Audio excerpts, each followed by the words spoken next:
Hi, it's Dr. Lindner. Let's take a quick look at the lacteal, and you'll see this in the intestines, okay? So this is like a villi.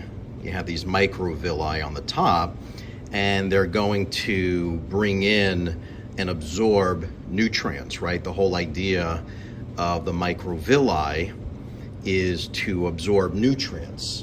It's going to pull in proteins, fats, and carbs, but the protein and the carbs are going to go into the blood vessels, into the central lacteal. Right here, the central lacteal is going to go the fats. Okay, and you know there's fat-soluble vitamins like A, D, E, and K. This structure is the lymph follicle. Then we have lymphatic capillaries and lymphatic vessel. Now, if we take a look at the concept here, okay, so here's an intestinal villi enlarged. We can see you have an arteriole here, we have a venule here, here's the central lacteal where we have the fats that are being absorbed.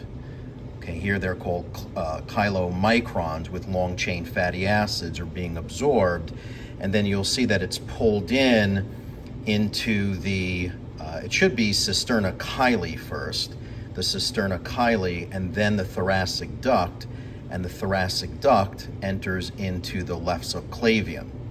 Whereas the other nutrients are going to find its way into the venule, and then into the hepatic portal vein, into the liver where it's filtered, into the inferior vena cava, and then back into the heart, whereas the fats are not being filtered out by the liver.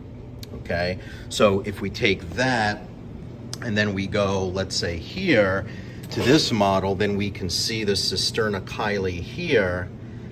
Then this is the thoracic duct, and the thoracic duct is going to come and enter into the left subclavian vein, which we can show on this model where it comes up and enters into the left. This is the entrance of the thoracic duct into the left subclavian vein.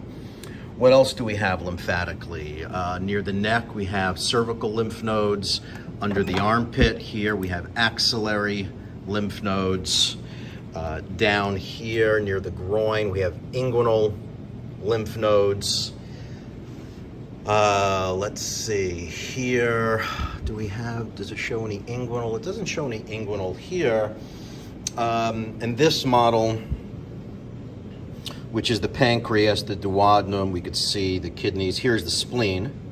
So that's other lymphatic tissue. And then we'll finish up with this model here where we can see a few tonsils. Here's the pharyngeal tonsil. Here's the palatine tonsil. Let me change it this way. Here's the palatine tonsil, pharyngeal tonsil. And then right here is the tongue. This is the lingual tonsil. And the other thing, I mean, we can't see it here, but where the intestines would be, we have MALT, right? Mucosal associated lymphatic tissue. And then if it was showing the intestines in that right lower quadrant, we'd be able to see the vermiform appendix.